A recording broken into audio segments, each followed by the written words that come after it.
Hey folks, it's Lindsay Hollis with SPS back in the building over at a quiet North Farmington, but it was loud a second ago. It was Detroit King versus Ferndale, and I'm sitting here with the winning coach, the guy you know, my guy, Coach George Ward. Congratulations, Coach. What's up? Got it done. We had a great conversation at the half about what these guys need to do. Yeah. They did that, and how do you feel about the way your team executed?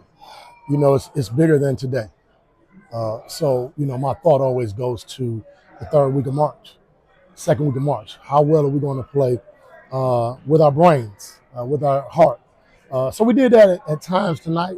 Didn't get a full game out of it, a full 32 minutes, but we can't take anything away from Juan Wickman and, you know, a championship caliber Ferndale Eagle team either. So I don't want to do that. But at the same time, I do understand, you know, we've got the guys with the intellect and the toughness to play a little bit smarter when we needed to. We were tough tonight, defended as we do. Didn't give up a lot of field goals, but fouled unnecessarily. So we're going to correct those things. And we're a little bit lazy, a little bit antsy, a little bit anxious on defense, and we got to stay more disciplined. Yeah, player of the game, Marion Knott. Yeah. Why is he special to your program? Oh, man.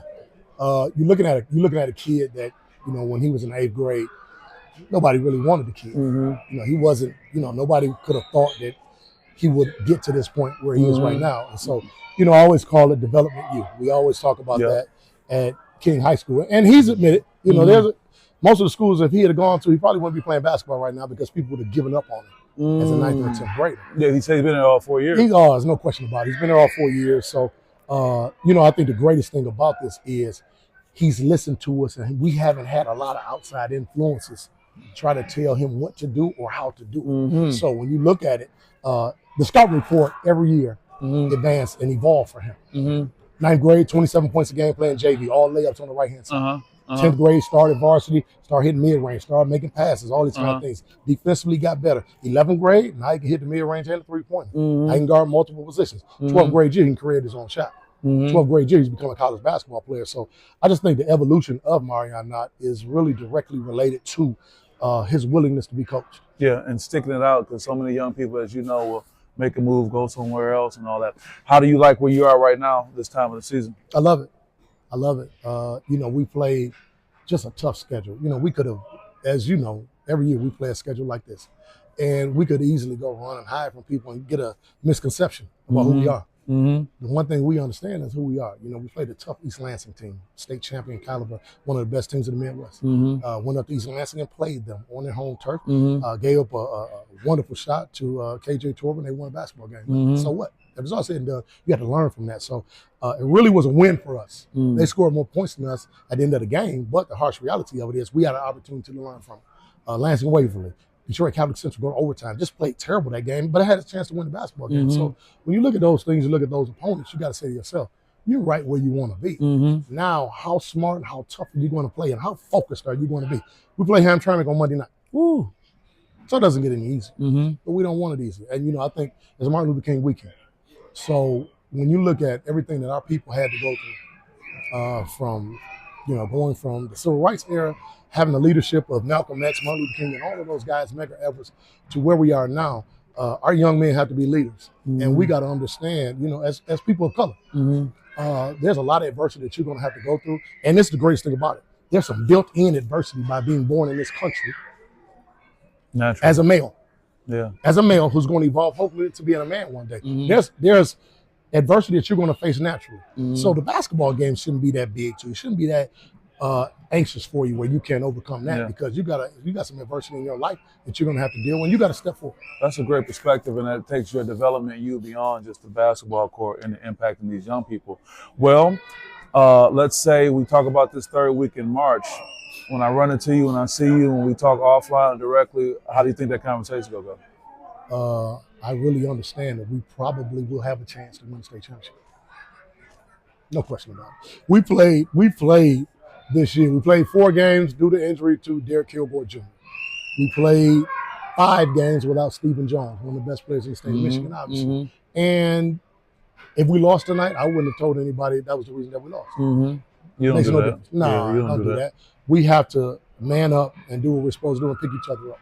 I think this is a great time, not only a great time for the players to evolve, but it gives Stephen an opportunity to evolve and watch the game from the sidelines and see where he can come back and kind of fit in with the nucleus again and understand what's needed from his perspective. And that could be a big emphasis of things you've been trying to let him know.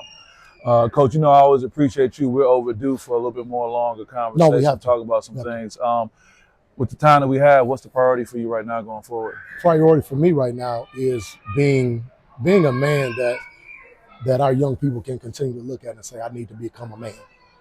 See, my conversations with these young men is not, most of the conversation is about manhood for them. It's about, Let me just interject because we always talk about how you get a reputation, good, bad, or indifferent, for yes, being hard nosed and staying on Yeah. them. So when you talk about being a man, are these young men able to appreciate the level of masculinity that you present to them? all my players come back. Christmas time, when they have children. I talked to Michael Bergen Jr. last night, Ed Brown. They played for me at Southeastern, 2011 city champion, state champion runner-up. And we're talking about the fatherhood that they displayed and how proud I am of them. They come up and talk to the guys all the time. It's not planned. I don't call them and say, hey, guys, you need to come up. It's a stop they Oh, have no, to they make. they come find me. Yeah. And I've never told any of my players, ever. I've never told any of them, hey, man, if you need me, call me. I've never said it. But guess what? When they need me, they call me. Even if it's just a need to have a conversation. DeJuan Walker played for me at Charlotte Ford Academy. He comes and sees me all the time. And he is now 42 years old. So when I look at it, these young men understand because they see everybody come back. They see it. Right. And they see how I talk to them. Right. They see how I talk to my own son at 22 years old. Right. So they see, like, man, coach still coaches them. Yeah. Chauncey Willis doesn't get a pass. Mm-hmm. When he messes up, I don't care you've been on ESPN or not. I'm calling you. I don't care what your NIL is worth. I'm on you. Yeah. And his family allows that. And that's what because if you love them, that's what you'll do. Yeah. And I think oftentimes our young people get a misunderstanding of what love looks like. Mm-hmm. So for them now, love comes in the form of something tangible. Mm-hmm. I've given you something. Mm-hmm. Well, for me, love is, education. Mm-hmm. It's the spirit. It's the soul. Mm-hmm. And I always say, you know what? They may never remember what I bought them, but they'll always remember what I taught them. That's the biggest thing ever. This is George Ward representing. We're very fortunate to have him not just in our coaching community, but as a man that speaks truth to power. And I'm appreciative of our relationship. I appreciate you, my man. Like I said, I'm proud of you. You've been doing this a long time.